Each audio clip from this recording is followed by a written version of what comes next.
A city is made, for example, if you look at in terms of its production capacities, what are those components, or what are those structures, infrastructure that trigger production? For example, in terms of why we look at production is because by fiscal parameters, a city is supposed to generate at least 70-75% of its annual budget internally through internally generated funds. So in terms of what are the industries that you do have, how are they performing, how are they providing employment. So that's the first aspect, that you should be having enough production capacity to be able to finance your own budget. Unfortunately, for all these new cities, new to be cities, the Auditor General's Report 2019 floats them for at least none of them is meeting that threshold, or at least 70% of its budget being generated internally. Of course, other aspects like infrastructure, in terms of good law, in terms of a road network, they might not be good, but a road network, accessible. which is so good, Yes. In terms of there are those kind of buildings that you should really not even be having in the city. I come from Barra, but to be honest, if you look at the coexistence, you are looking at slums within the heart of the city center. That is problematic. Why am I saying it's problematic? Because if you're looking at investors, if you're looking at expansion to build markets, to build maybe sewerage systems and all that, that becomes problematic. So in terms of physical planning, that you should not have a mixture catogo. You should have a well-planned city. In terms of other storage services like water, there should be good access to water, piped water, good access and affordable access, by the way, I should say. Health electricity, sector. Yes, electricity. Most importantly, sanitation, garbage system. Mbale, which is going to be one of the cities, used to be one of the cleanest cities in Uganda, post-independence. Currently, we may think Mbale is choking on garbage. Why am I using this one? Because that when you're looking at a city, you are comparing basically Mbale or Mbarara with New York.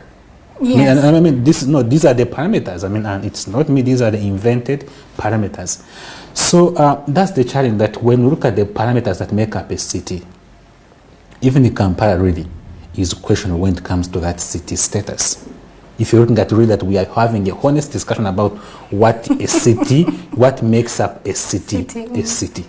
Kampala is not even there. So political, of course, I mean, a city can become a city because a politician has decided to make it a city, so that also can be made a city. So that's the change. But technically, we don't have the parameters that would comprise a city. And also in terms of, by the population also.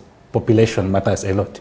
You are looking at a district that has, in terms of the city center, what is the population? Because that population is also important in terms of triggering the production, in terms of triggering the the markets and and all that.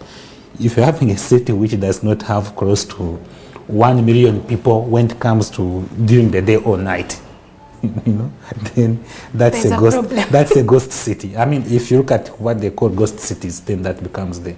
But basically, that is the. And maybe lastly, in terms of administration, where are the government and other diplomatic missions located and all that? Because it is meaning that you are easing access to the different services that come with having a city status. But if you're saying that all diplomatic missions are in Kampala, not even in Entebbe, which is just a heartbeat away from us, all the diplomatic missions, all the many NGOs, INGOs, all the government mission, all the government ministries are just in Kampala. That creates a big question on how ready you are to be a city. Which actually brings me to my next question in relation to what you've talked about, the different parameters for a particular place to meet in order for it to be called a city. To what extent is Uganda ready to adopt new cities? We already have cities, yes, but according to you, even Kampala should not be called a city if you're to base on the different parameters that you've talked about. So to what extent is Uganda ready to adopt these new cities that are coming in? We are not. The truth is that, okay, I don't want to be sound a pessimist. We No, may achieve it, but the truth is we are not. But the truth is that we are not ready. Let me give you a reason why we are not ready. In terms of constraining on our resource envelope, currently our public debt stock currently is larger than our budget for this financial year. Our public debt stock is now 50 trillion Uganda shillings. The debt, both external and internal. Our resource envelope for this year, the total budget for 2020-2021 is 45 trillion. So our debt is even 5 trillion more larger than. And currently it is projected that with this current continuous debt levels, we might have our debt going to $1 billion US per year. Why am I giving all this? That we are already indebted. Cities come with an extra baggage in terms of baggage onto the taxpayers. Yes. It is the taxpayers. It is not it's even actually us who are going to fill the funding. Absolutely. It's us, yes. To foot the bills of what comes with the city, because a city has to have. You realize that currently the number of members of parliament is going to increase from 300 something to 500 and I think 17. That is for a country with the population of 48 million people, 46 million people, as Uganda. India has a population of 1.5 billion people, and it has 1.5 billion people, and it has 517 members of parliament in terms of representatives. Uganda, you're having 46 million people. You are having the same number of people still in terms of members of parliament. You have the same number of members of parliament like India. Now we will not talk about in terms of development, in terms of GDP, in terms of no. You can't compare a giant like India and a dwarf like Uganda. That is never out of the question. So that's what I'm trying to show, that currently each Uganda is indebted to a tune of, if you are to calculate that you want to pay off Uganda's debt, each Uganda each Uganda, including the child born today, would have to pay 1.8 million shillings, and you are. So you're looking at an already impoverished country. And most importantly, the fact that it is coming at a time when we are looking at post-COVID recovery measures. We are looking at rebooting the economy. That we are looking at putting the economy back on its knees, back on its feet, because it's already ailing. So that means that you are getting the few resources that would have been used. Yes. For example, to provide agricultural inputs. Like affordable seed, fertilizers, to provide good prices for maize farmers, so that even though even when they grow a lot of maize, they shouldn't sell maize at 100 shillings because maize is too much on the market. You are using the resources that would be used to give to MSMEs, to be able to access affordable credit, to be able to inject it there. And you're giving these resources to politicians. To wrap it up, that we've been having the decentralization system, which in itself is good. If well implemented, you are bringing services closer to the people. Unfortunately, the challenge is that we have instead politicians and civil servants more closer to us than the services which would have come from such cities and all that. That's the challenge. So unless we revisit, and by the way, let me go to East Africa itself. East Africa, where we are, Kenya is a middle-income country. Kenya has 3 cities. How many does Uganda have? Kenya's budget for the last 5 years, annual total budget, has always been larger than Uganda, than when you get Uganda, Tanzania, and Rwanda combined. Yes. But it has just 3 cities. No, 4 cities. Tanzania, which has also become a middle-income country, and which is in terms of land mass, is even, you can get 3 Ugandans and they fit into Tanzania. It has 4 cities. Kenya has 3, Tanzania has 4 cities. Now, Uganda is having how many cities? 18 or something, So it is too much. That in terms of, even when you compare with our neighbors, we don't. So that's the challenge that we have really, I think it's something that needs to be rethought. Having, in my view, I would have been okay with Parliament saying that let us have a phased approach of creating cities. Cities are okay. Yes. In terms of having the pomp, having the, we are from the city. That is okay. No, that is okay. Yes, that is okay. Feeling I'm not disputing that you come from the city. Absolutely. If it is the gram, then you've got it. But phase it out. Say in the next maybe 10 years, let us graduate these few, like 4, or like 2 more. Let's graduate these 2, and we see how they operate in these next 10 years. Then we can be able to assess, and we maybe bring the others that are on the waiting list. That is how organization should work. That is how organized this thing should work.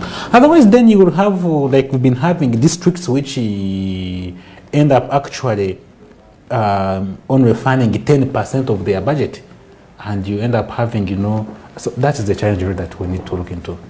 Now, let's move on to the aspect of service delivery. Earlier in your comments, you were talking about service delivery. Now, some of the lawmakers in Parliament said that already with the already formed cities, we have had an issue with service delivery. And they claim that the creation of the new cities would probably better service delivery.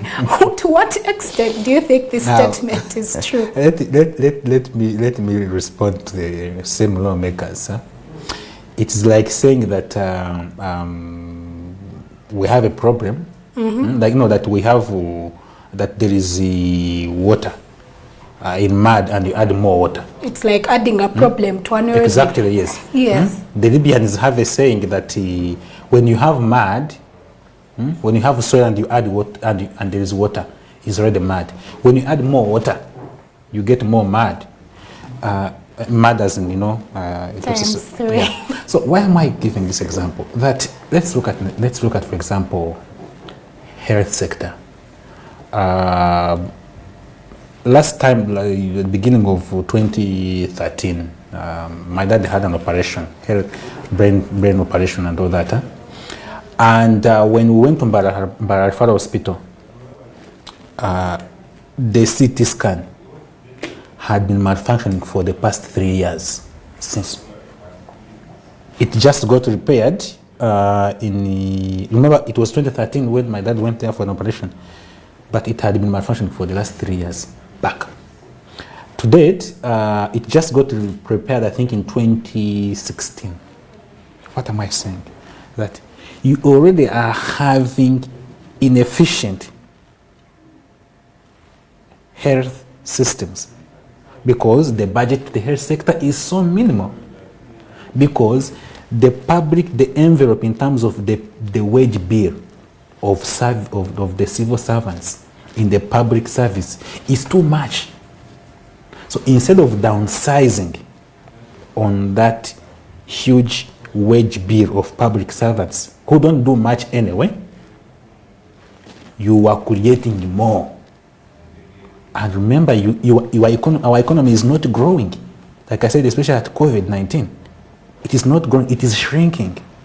So you need more resources to be able to meet the more wage bills as a result of the increased civil servants. What will that mean? You will further slash the budgets to other critical sectors like health, like education, in order to meet for the wages of the...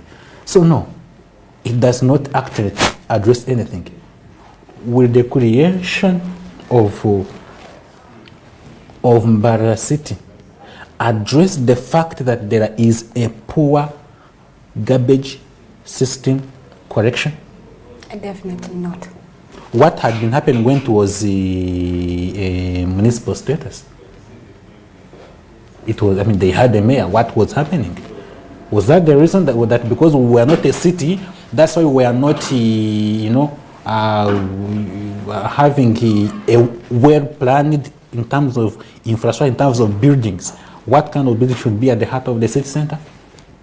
It is not that. That's not a fact. So, to me, I tend to look at it like when we used to have divide and rule in the colonialism, in the colonial era. We used to be identified along, ethnic lines. That's what the British used, and it was effective. Likewise, by looking at the citicization of, these more or less sub-counties, and you call them cities, really, to me, I think it is more of dividing Ugandans. I'm not being political, I'm just being honest here, that you end up identifying yourself as Entebbe, not as Kampala. You end up identifying yourself as Mbarara, not as Uganda. That's the challenge, and it's also a recipe for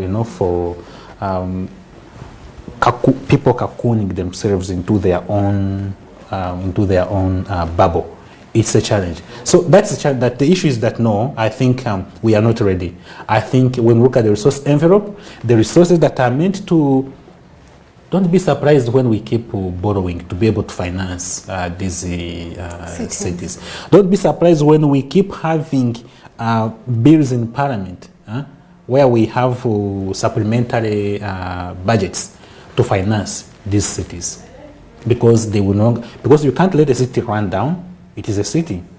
It has to function, but it cannot function when it does not have the resources. So how do you free the resources? Keep borrowing. And who suffers most? Well, so that's the challenge. Well, quite an interesting discussion right there. Now let's go into the aspect of the tax burden. Now we know Uganda has now and again fallen victim of this particular tax burden. Yes. Now the creation of these new cities is definitely going to have an impact on me and you as the taxpayers. What do you have to say about that particular issue? But we already have a tax burden. Our tax system is in a way that it is regressive. What do I mean? That you are having a peasant who can, and by the way, the most amusing thing is that our politicians are aloof of the fact that we have people who cannot even afford to buy a piece, not a bar, just a piece of soap, which is at 500. To them it's a luxury. Oh yes, to them it's a luxury. They are better off using pawpaw leaves and to wash their clothes. It is the truth. It is the truth. And do you have proof of this? Let me give a scenario. Let's even go to Barre itself, manual labor. If you are in a farm and you're doing manual labor, we measure the, based on yards, how many yards have you plowed and have you cultivated and all that, So I find that a day, this manual worker is earning 1,000 shillings or 100 or 2,000 shillings. I am even taking you very far. Let us look at the SAGE grant. This grant of 20,000 shillings, which they give to the old people every year. You know it, right? You are saying that and many of those old grandfathers have died on the way to collect that miserable allocation. So you're saying that this same person, whom you're categorizing as vulnerable, poor, sometimes you even call them vulnerable poor, should pay the same price for milk, for sugar. Sugar is a luxury to them. The same price for salt. Salt is, remember, in terms of lockdown, where people are surprised that, are you saying that we've given people posho and they're now asking for salt? and I saw politicians laughing, as if this was a joke or something. No. Yet it was serious. This was serious because someone who is earning 1,000 a day, why would they expect them to get 500 of that 1,000? That's half their pay to buy salt. Let's take an example. Let's assume you're earning 3 million per month, and they are asking you to pay just 1.5 million for just salt. How, you can't afford it. So that's the challenge, that we are having taxpayers, we are having the same vulnerable people paying for the same taxes as the people driving, as the people who are living luxurious lives, as people who are living in gated communities and all that, So our tax system has been unfair already. The more we continue having increase on the number, we are having civil servants who are feeding fat from the common people. That is the truth. Yeah. That we are oblivious of the fact that instead of bringing services closer to the people, instead of making sure that the drugs are available, instead of making sure that school kids schools are functional, not having graduates at senior 4 in USE schools who cannot even write a simple letter or something, So we need to rethink our tax system. Otherwise, you end up choking people more with taxes.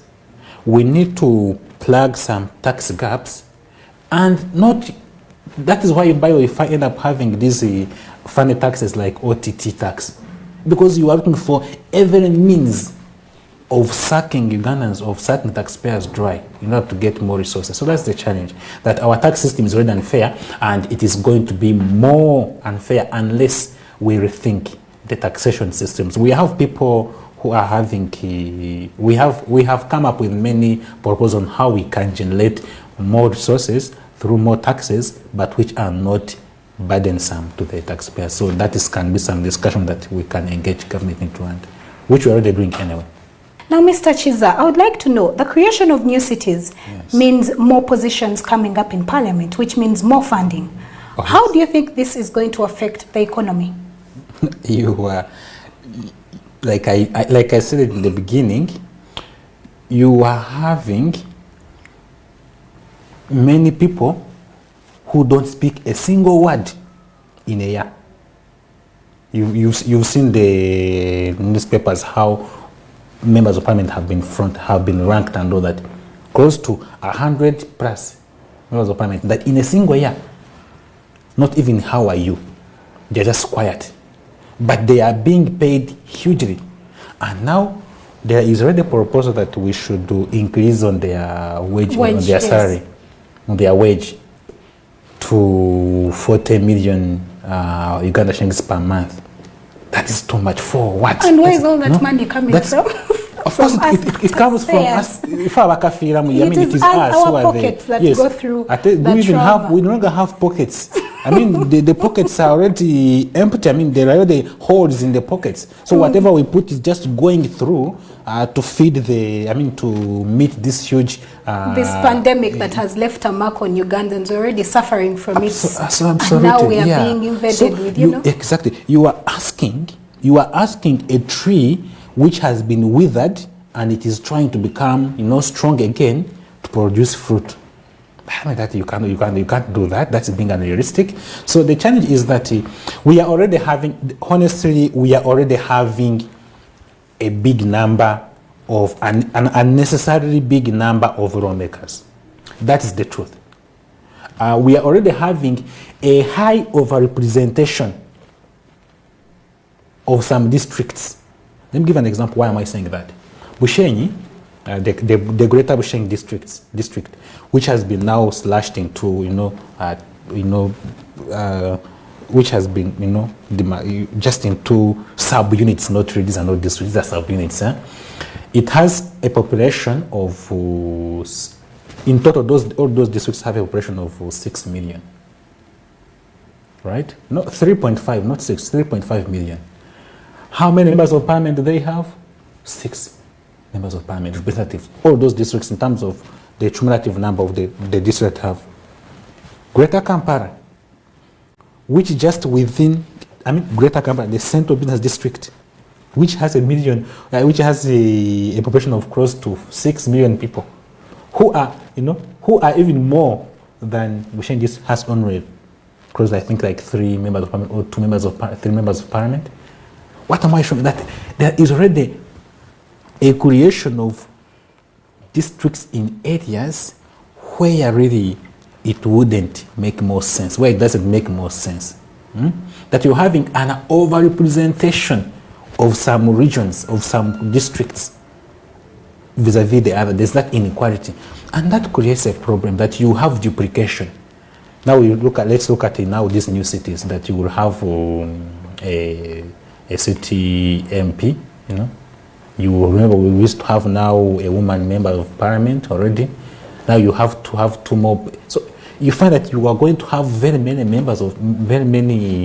politicians who are doing duplication of roles, who all come with a lot of budgetary requirements from the taxpayers, which makes it very much really. If you look at how we are going to increase on our number of members of parliament from 300 to 517 representatives within just a short time like that, you're just shooting it to. That becomes really problematic, and it needs a rethink. We need to rethink to what extent. Create districts if you want, but reduce on the members of parliament. Reduce them. It's already too much.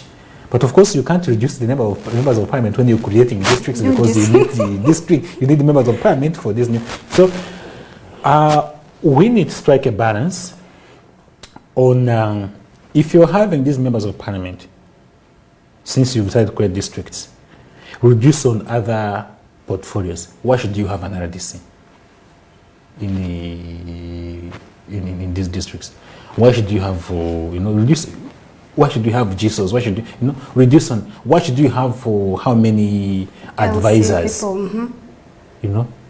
Presidential advisors, whom you even don't even know sometimes. Oh yes, it's documented. So I mean, it already creates a whole tension that if we are looking at downsizing public service to make it more efficient, these are the discussions, honest discussions, which are not political, but which are very honest, which are technical, that we need to look at. That we cannot keep on having a bursting civil service in terms of civil servants when we are not receiving the services which they are supposed to bring to us. That becomes really problematic, and it is a recipe for having an economy which malfunctions. Because if you find that instead of injecting money into Uganda Development Bank to give affordable credit to micro, small, medium enterprises, you are instead diverting the resources to meet the wage bill of these political of civil servants.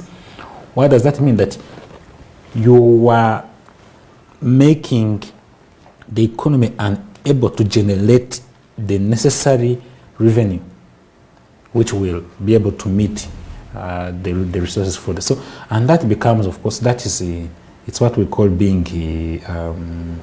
penny wise and pound foolish. that you end up really enjoying the benefits of the short term, and you end up losing a lot in the long term. Yes, that if you are not, instead of getting, we are an agricultural economy, a peasant economy. And I thank God the fact that at least this government has been trying in terms of driving industrialization. You've constructed good factories like in Teso. You've constructed factories that do meat processing, that do value addition and all that. But these factories are not performing to their capacity. Let's take an example of Teso juice factory. For the last 2 years, it's been underperforming under its capacity. I mean, farmers have not, in terms of raw materials, it does not have the raw materials, the number of citrus fruits that should be processing a day. Instead of saying that, okay, we have spent 50 billion to establish this factory, let us now get money, organize farmers, give them goods and give them germinating seedlings. Some of these seedlings that NADS and its agents have provided have failed to germinate. Some of the bulls, some of the cows that NADS has been giving out have been infertile. Yes. That is the challenge already, the procurement challenge. So instead of saying that, okay, let us organize these farmers along the value chain to be able to fully operationalize these factories. That would require resources to agriculture sector, to agriculture ministry. That would require resources to Ministry of Trade. You are now, Ministry of Trade currently has a budget of 0.4%. But remember, our National Development Plan 3 is looking at industrialization for job creation, and trade prosperity. But you're giving the Ministry of Trade, where industry is located, 0.4%. Are you really being honest?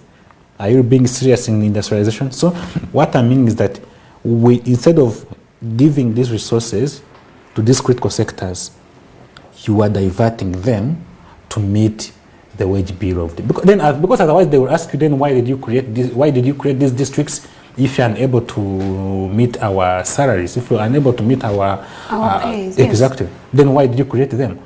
Because for the government to be able to create these new cities, they should be able to fund them. Absolutely. And this move was particularly taken already when the budget had been read. Absolutely. So you wonder, where's the funding coming from? That is a very good argument that you're raising there. Where is the funding going to come from? Because the budget we have... The budget was read? Yes. The 2020-21 budget we have. Yes, it didn't include the new cities. So now where is this funding coming from? Because it's not allocated in the budget. Absolutely. Supplementary. Madam Speaker, I would like to know the supplementary budgets. And what happens? You are depleting the consolidated funds. And you're getting into debt. And by the way, another unique and quite exciting, at the same time annoying feature with many of these so-called even districts, before we even talk about cities, majority of these new districts that were formed have been unable to utilize their monies.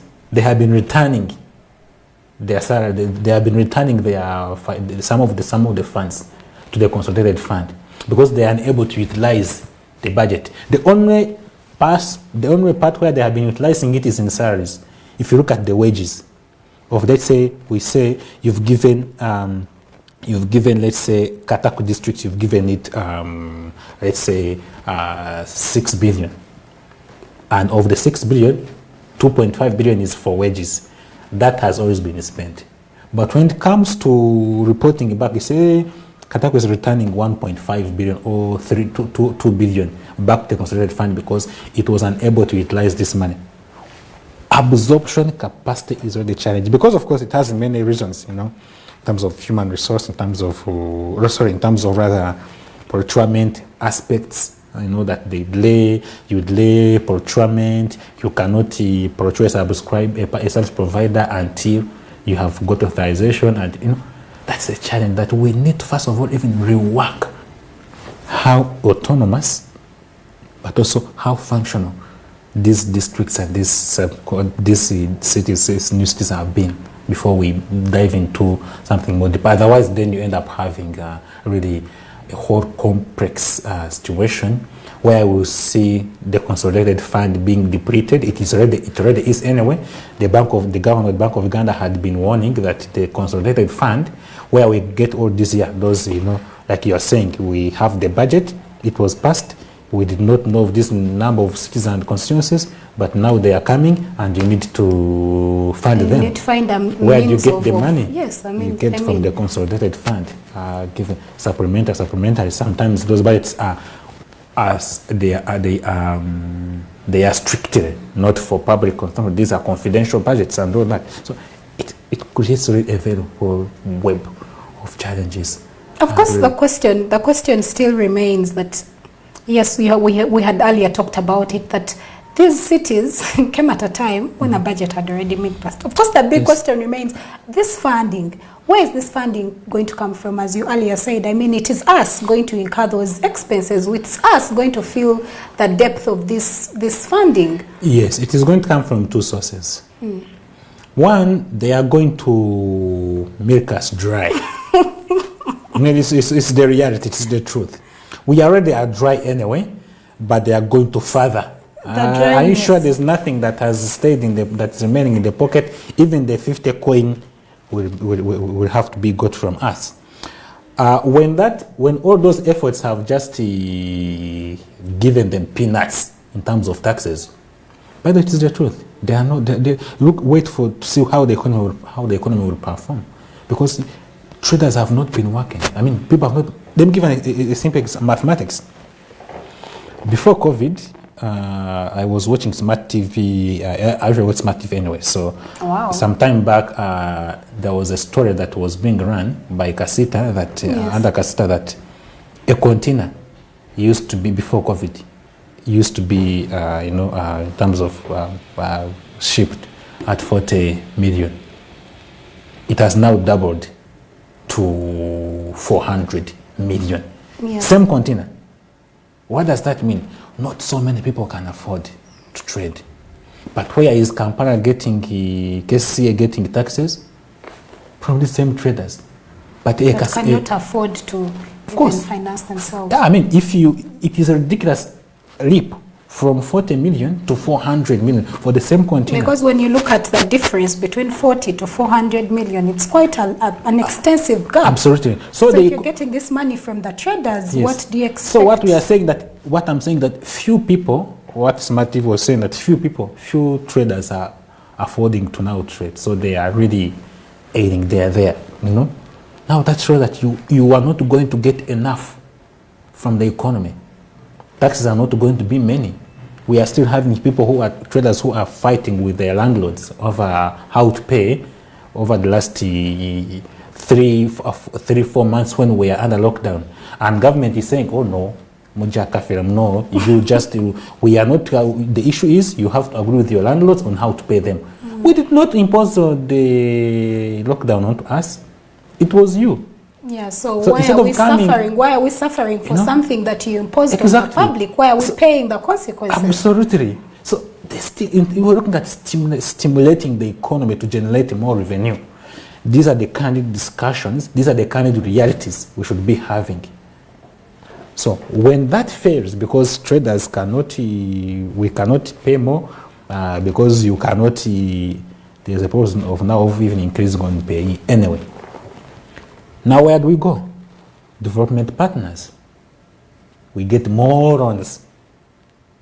And Uganda is quite good at taking loans. And yet we cannot even afford to pay them back. When I was beginning this show, my opening remarks was that when you look at our debt now, currently as of July 2020, our total debt in terms of those who are external and internal debt stands at 50 trillion US dollars.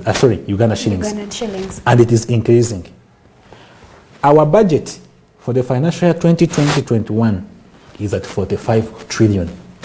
That it shows that even if you had said that let us get all the money for this budget to pay off the loan, you would still remain with a debt of 5 trillion Uganda shilling debt. We are already too indebted. And at the same time, the governor of the Bank of Uganda was warning that he called it appetite for loans, that our appetite for loans is killing us, is high and is killing us, because if we are not careful, by the time this year ends, the next 4 months, we are going to have our debt go to 100 billion US dollars. That's something that as a nation we cannot afford to even think of the consequences of that, what that would have, the impact it would have on our economy, because if you reach that amount of money, then how are we going to pay it back? We are already there. We have already eaten into our future. That's why I was telling you that if you are saying that, okay, if we had said that, no, this year we are going to do nothing, we are not going to get salaries, we are not going to do anything, we are not going to provide any social service, we just want to pay the debt. And you get our budget for 2020-21, which is 45 trillion, that we are going to use this 45 trillion to clear our debt, which is at 50 trillion. You will still remain with a debt of 5 trillion to be paid for. What does that mean? We've already eaten into our future. So there's no longer a future unless we have to now reduce on our appetite for loans. So that's the challenge, really, that it brings in a whole thing of indebtedness, because we have to look for resources to meet these the costs of running, of operation of these new districts, People will not expect you to tell them that we have a city and the same road which was dusty is still dusty. They expect tarmac road, they expect a good lighting system, they expect a good water system, they expect a good sanitation system, they expect well-functional hospitals and health centers. So how can you do that if you don't have resources? So that's the challenge, that failure to get resources to get taxes from the economy, from the business sector, private sector, and the working people will ensure that we have now to borrow to meet that gap, which becomes already problematic. Okay, so allow me to take you away from the economic impact. Let's now look politics-wise. Now, this particular move was made during a time where we are coming to elections. Yes. From your perspective, or from your own judgment, or from your own lens, why do you think this move was intended during this particular time? What do you have to say about it? Some time ago, I don't remember so well, one MP stood up on floor of Parliament and threatened he was having a necktie and he threatened to hang himself with a necktie if they did not grant him, if they did not grant him district status. That was an MP. We've been having people who have been eating rats and going naked, protesting to go naked if they are not granted, district status and all that. Just before the show, the break, the commercial break, I pointed out that we used to have colonialism, and in the colonial aspect, the British used the divide and rule policy, which was effective in in the managing of Uganda, in the managing of of their colonies. Likewise, we used to look at ourselves as Abanyabushenyi. We are from Bushenyi, the second example. Now, let's take essentially where I come from. We had one district. But now you've cut into constituencies. We are no longer a district. We are that we used to. If we used to look at ourselves as, let's say, okay, Bushenyi. Now you're no longer Bushenyi. You are now these are from Shema. These are from where? These are from. That whole uniqueness has gone. Let's take an example of Kampala. That you're saying, okay, we know ourselves as Kampala. Suppose we have to cut now Kampala, old Kampala into a district, you cut, So you start seeing, we are no longer having that unique identity. So it is a political tool. In other words, it's a political tool that looks at dividing a society, because you will end up fighting yourselves. When you used to have one voice as people from Kampala, you now start identifying yourselves alongside your district whims, which works better for the incumbent. I mean, because you are divided, you're fighting over which banana tree, which mutuba tree belongs to which district. But at the same time, instead of focusing on the bigger, so that's the issue, that we are now toned down into looking at just, it's a political tool that's meant that as dividing us further, that is meant to pacify us, to say, oh, now, okay, yeah, we now have a district also. Oh, we have a few politicians who are going to get jobs as members of parliament, as lawmakers. I don't see which laws they are making anyway, But in the end, you are being brought into a whole web of supporting a certain system because they have delivered. I promised you a district and this is the district. I promised you a city. Now you have a city. Forget on how we are going to run it. No, but the issue is, have I fulfilled my promise? Yes, I have. Have I given you your district? Yes, I have. But If how you is were- the if you funding used going to- to come through? No. That is you. That's the problem of you, the elites. You know, the wananchi, all they care about is having a city, is having a district. That's what the voters want. But it is you, the elites, who bring your intellectism, and we call it orgezi, who bring your gezi of where is the fund going to come from. No. For the voters don't care about that. All the voters care is the status. We have a district now. I have delivered on my promise. Where are the votes? Votes are coming. So that is the thing. There is no opportune time to have districts, to have new constituencies than this when we are going to elections, especially when the political landscape of Uganda is, not so sure. The times where the incumbent is no longer also sure about, where is this thing going, So you try to create a smoke screen of districts and, yeah. So maybe as we wind up, do you think it was necessary, don't you actually think it was necessary to consult Ugandans, because this particular issue directly affects us as Ugandans? I agree with you strongly that we are stakeholders in the country, that we have a right to really be. But anyway, what did you expect? I did not expect much, because if they could even lie in broad daylight in the days of age limit discussions, if a member of parliament would stand and lie that I consulted my people when they did not do any consultation, what would you expect now? But yes, on a lighter note, we are going to bear if the districts are performing very well, if the cities are performing very well, we are the beneficiaries. If they end up becoming a burden onto us, we are the losers. So either way, it would have been prudent to do consultations, to weigh the sides. And consultations, by the way, should not be looking at granting their wish.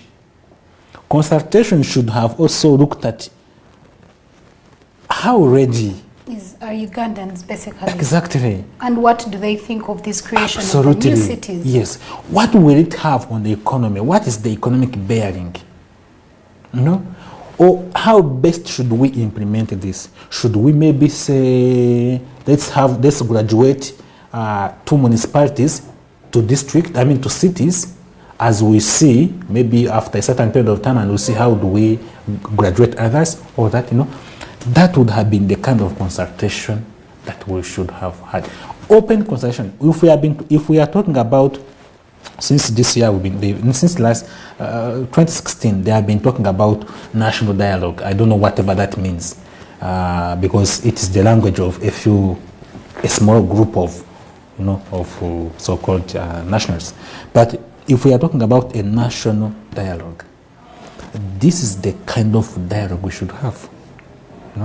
That before you take a decision as cabinet or as a parliament, we are able to be consulted, we are able to see, to guide. And we are not saying that we are not reflecting, we are saying how do we guide the implementation or the final assessment of this whole thing. Short of that, then of course you end up having cities and districts whose jobs will not even be obtained by the people from with those same districts, by the way. That's the challenge also now. So that becomes really problematic, and you end up having, we call it kwekubendo, you end up having a situation where the districts are causing more misery.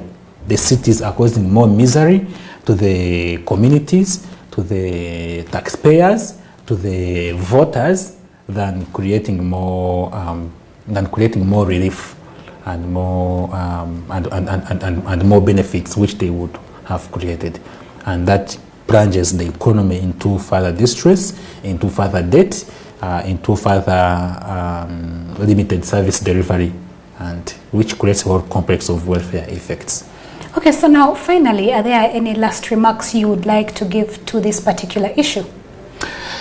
Yes, to me I think a In terms of this, when we began the decentralization system of bringing services more closer to the people, it was a good initiative. As we began implementation of that decentralization system, it awoke us that instead of bringing services closer to the people, we had brought civil servants closer to the people than the services. We had created more burden in terms of financial burden to meet the costs, the running costs of these civil servants on the people. We need to rethink, especially in COVID-19 now, we need to rethink this whole decentralization process. How do we best effect it? How do we best make it deliver? Both on bringing civil servants, but also most importantly, services to the people.